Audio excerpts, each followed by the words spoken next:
Can everybody see my screen clearly? Yes, Gilbert.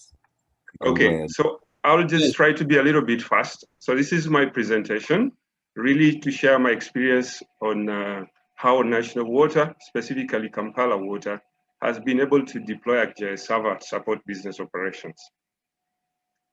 In terms of the presentation outline, I'll just quickly take through the background, the challenges that we're facing that led us to come to the conclusion that we need to deploy this ArcGIS server, and the specific areas where we've deployed it and our thoughts for the future. So in brief, my purpose really is to share our experiences in the deployment of ArcGIS server to improve the effective decision-making process of all our operational teams. If I tell you briefly who we are a government parastatal that is mandated to provide piped potable water across all the urban centers that are entrusted to us. As a utility, we operate across the whole of Uganda, but in only urban centers that are gazetted to us by government. So at the moment, this utility is 100% owned by the government. It was set up in 1972. Those familiar with the history of Uganda, that's when we had a very famous president called Idi Amin. He had so many other titles that I won't go through, but he's the one who decreed that national water be formed through decree number 34. So we operate in 258 towns, but Kampala is the largest. So the focus of this presentation is really Kampala. Kampala accounts for over 60% of the total business of the corporation. We have approximately 360,000 customers that are spread within the geographical scope of Kampala district, Mukono district, as well as Wakiso district. That's the supply boundary for the water utility called Kampala Water. So it's been divided into 24 branches, and on average, we have a cash collection of around $6 million. Our journey to where we are now is that in the late 80s and early 90s, governments within the region, I think it was carried out between Kenya, Tanzania, and Uganda, they generated aerial photos. But when National Water wanted to improve service delivery back then, they approached the custodians of these aerial photos that we needed to use them, basically as a base to support the consultants to understand where our network infrastructure will be laid, because there were no maps by then. So in order to facilitate the work of the consultants created drawing offices for AutoCAD that most people are familiar with. And the utility requested that as evidence of work done, they had to present as-built drawings. These as-built drawings were made on CAD. So you had to present this and say, we've laid the pipe here, this is how it is. And then you'd be paid as a consultant for the work that you've done. So National Water then adopted those drawings, put them together, and they had a semblance of maps. But moving faster forward around 2004, by then, before 2004, all operations were centralized within Kampala. So there was a move to decentralize operations in order to take services closer to the people around 2004. That meant that the mapping function had to take a different shape.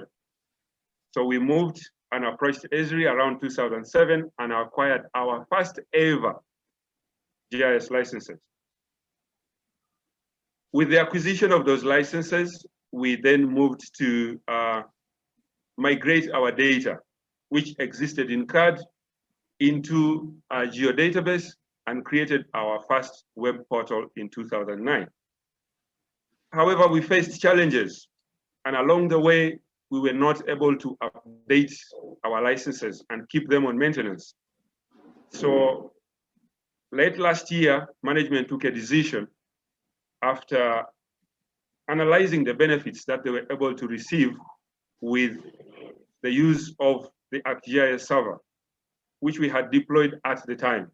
So this time we went back to management and request for an upgrade, and this was cleared. So to date, I must report that we have current licenses for all our desktop and server licenses.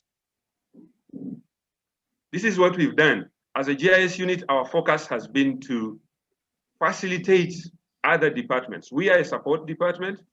That is our understanding.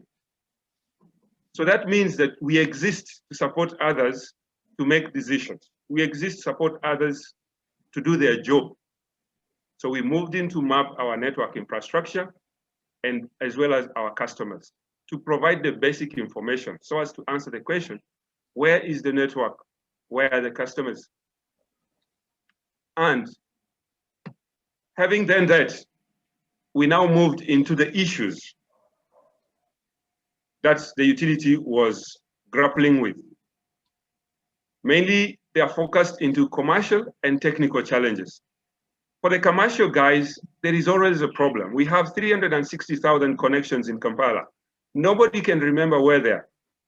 And yet the commercial team needs to know exactly where they are in order to optimize bill delivery, revenue collections. Even the technical teams need to know where they are in order to optimize service delivery in terms of where am I sending the water. So they need to know, our commercial teams need to know where are the customers, what is the current information about a given customer. So if I reach a location, I should be able to understand that this customer is supposed to be disconnected. This customer has paid.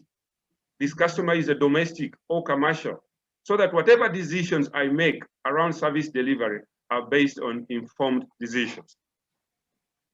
But the commercial guys also report anomalies, negative billing, a meter maybe has been stolen. All this information needs to be attached to a location. They need to understand sales distribution in terms of water. Where is most of our water being consumed? What is the status of jobs that have not been resolved so that they can move into resolve them? And also understand who was assigned to this specific job.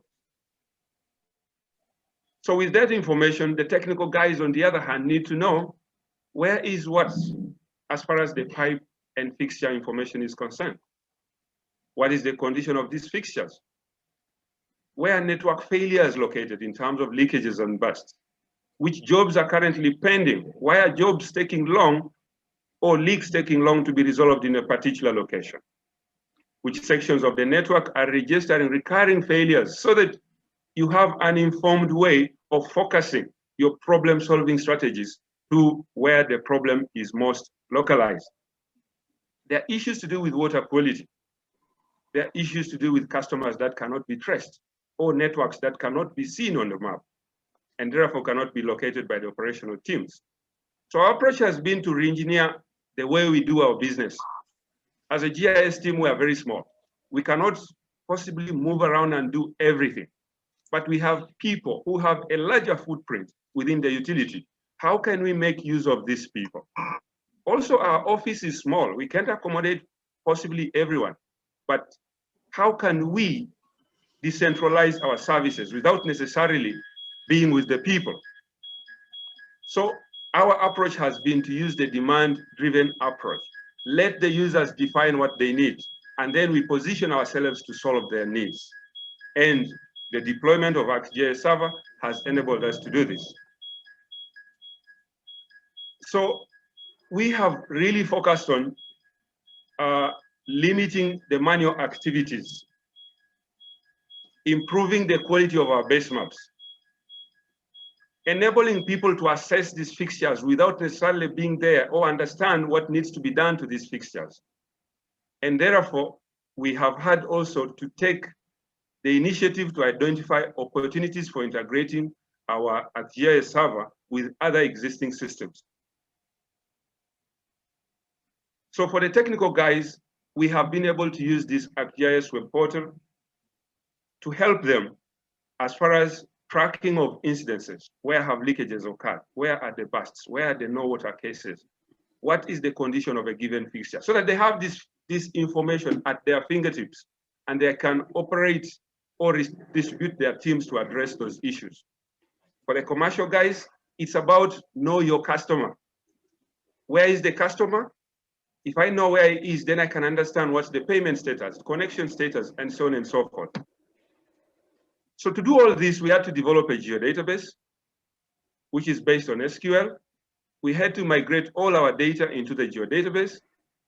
and then do the integration of our geodatabase to other existing databases within the corporation. The portal has been developed addressing a number of issues relating to the use cases or use scenarios of different departments across Kampala Water.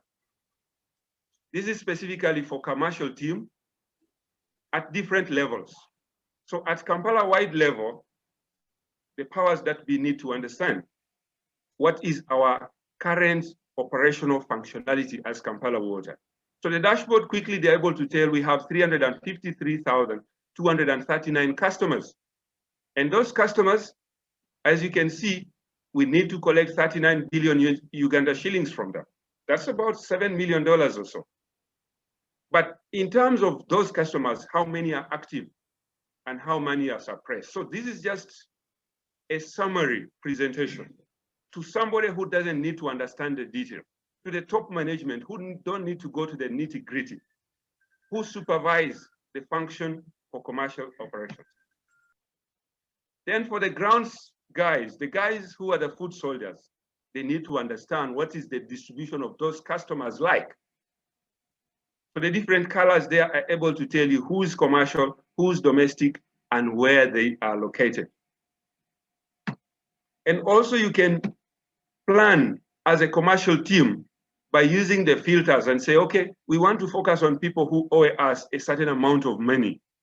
So by choosing your range at the left, you are able to, the map dynamically displays to you where those specific customers are located. And then you focus your intervention, you focus your field teams. I talked about Kampala Water being divided into operational branches, 24 of them. And each branch has their own focus area for operation.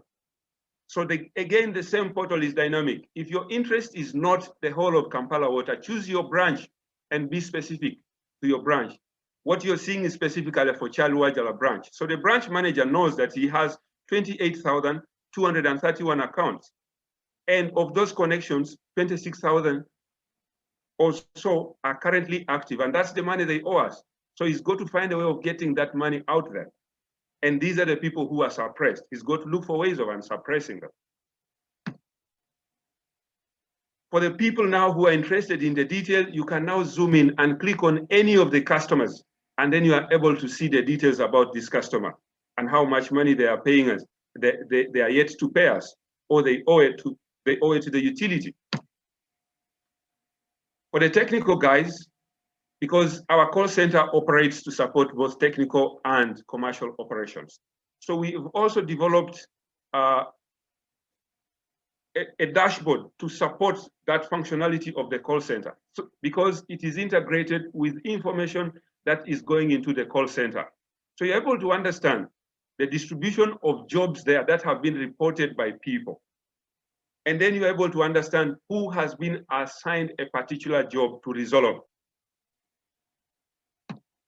So at any given point, whoever monitors is able to see we have about 3,110 jobs out there. Incoming, there are about 13 that have just been registered. Only 2,000 have been assigned, 795 are in progress. Others have been reassigned because either the team that was allocated couldn't do the job. They requested for help, that the job be resolved by another team. Technically, the network is powered by the fixtures. So the technical teams need to understand not just the pipe, but the facets that control those pipes. These are the fixtures. They need to know where they are. So this is the dashboard that supports them in this aspect. So this particular one was on condition assessment of these fixtures. About 5,332 fixtures. As far as our assessment was concerned, only about 614 were accessible. A number of them were problematic. They had issues. Either the mark post is not there or has been damaged, or the chamber where it is fixed in needs to be drained. Water has filled it for one reason or another. So in this case, for any particular fixture, somebody can click on that fixture and get the specific details about that fixture. Our end game is really to further optimize our ArcGIS server in order to extend our support to other departments. We want to integrate with other systems that we have not yet integrated. We want to develop more tools to support other departments, and we want to automate mobile data collection for both the technical and commercial teams. Thank you.